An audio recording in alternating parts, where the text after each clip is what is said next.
Hi guys, today we change my self-made lamp, which currently only offers a white channel, to a full RGBW, so color and also warm white.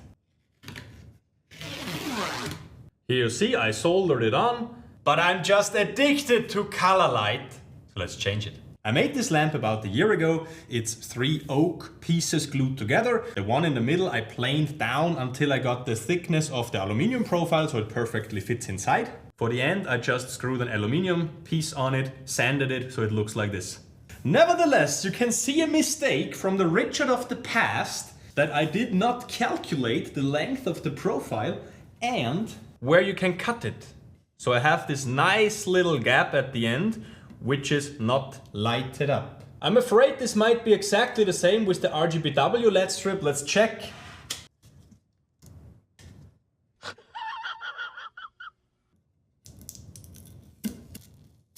So if you have an idea what I should do with this little piece, maybe I light up the demo cabinet for the videos. What do you think? Okay, let's hunt down some orcs.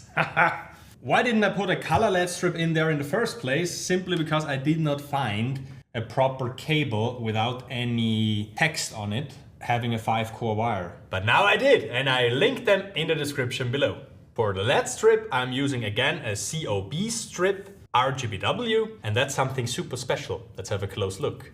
Compared to a classical LED strip where you have the individual chips which shine, here you have so many that these become a continuous line, whereas here, depending on the depth of the aluminum profile and the milkiness of the cover, you might be able to spot the single dots here. What I often face on building sites, imagine this being the wall and the customer just comes out with the cable like this now, and then you somehow have to solder it onto the strip, and then of course you do not want to have it like this, where you can maneuver a little bit. So for soldering this would be better, but of course this looks shit, then you have the blind spot over there. So ideally you would have it somehow like this, and then with super short cables.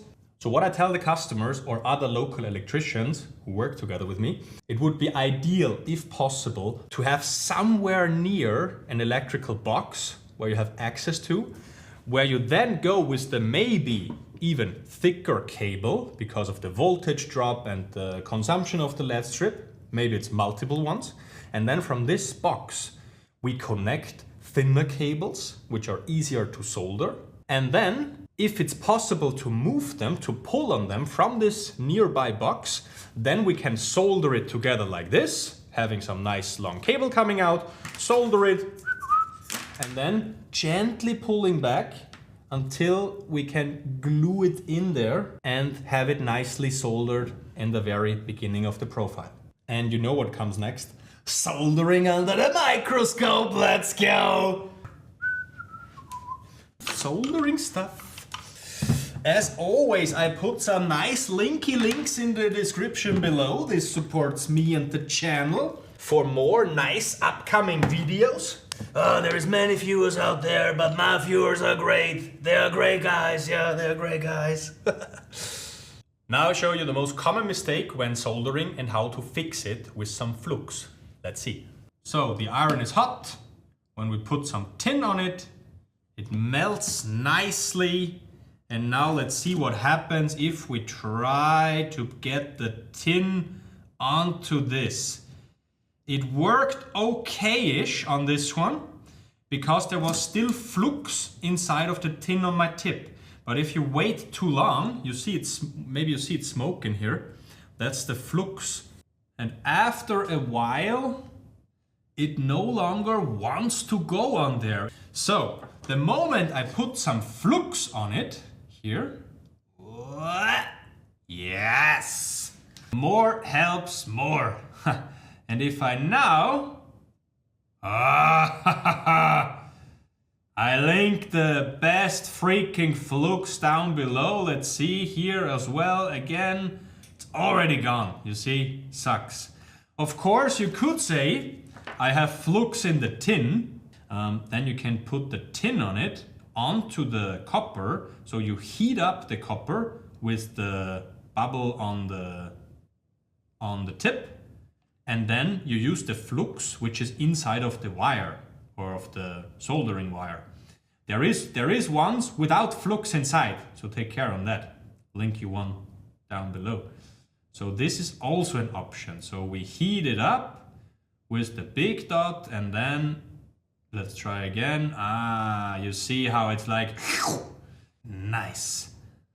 Let's see here. And boom. That's how it's done. Here I could do the same as well, trying with the tin, or just laps.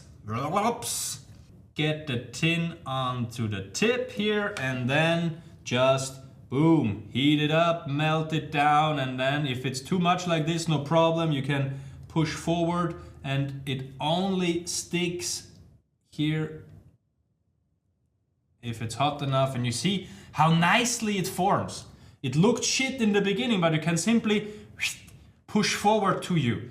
And so you just have the tin on it, doesn't matter if the flux is already gone, fuck it, we have it on there, and then boom, push it. Then we go for the cable, but you see, ooh, they are way too long, they could touch each other. This is already super short. If possible, you can unstrip it a little longer if this cable just ends in the ceiling anyhow. On my tip, there is no tin right now, so let's try it. There's lots of flux on there. I know you don't see it. Let me. Fuck. So I have to use my left hand for soldering, just so you see it better. And why am I shaking like this? I don't know, man. Now it nicely. Oh, it's not perfectly in the middle. I mean, it's okay. But on the right side, where there is 3, this might be a problem. So let's see if it's going better there. I think I have to unstrip it a little more because here the tension is too high. It's like a spring.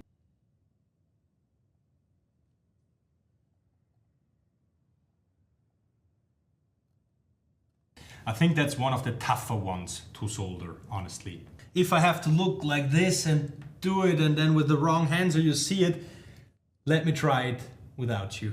Yeah, okay. Tough one. Especially when you do this like this.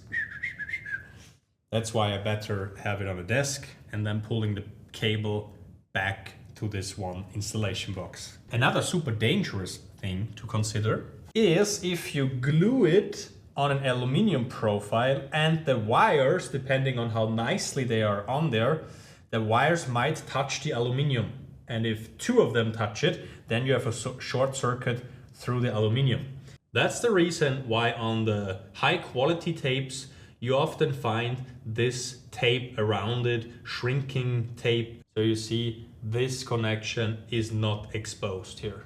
I put some isolation tape here.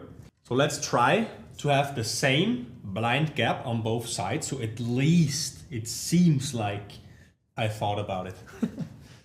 Somehow like this. On this end, I typically put some hot glue inside. So there's definitely nothing pulling on the strip. In this case, it will be on steel strings. So I will put them together here. So all that's left .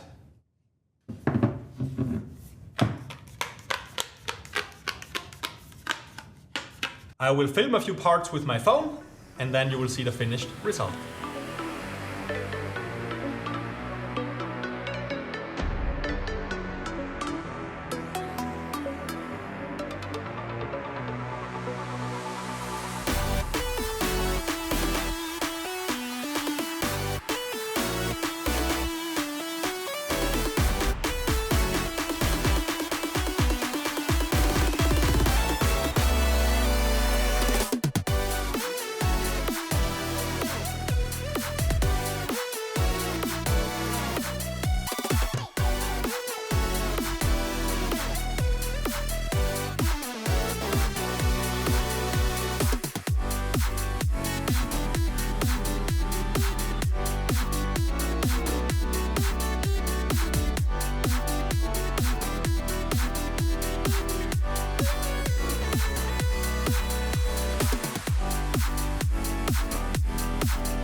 Who loves the RGB? Exactly, you're crazy astronaut automation engineer. See you in the next one.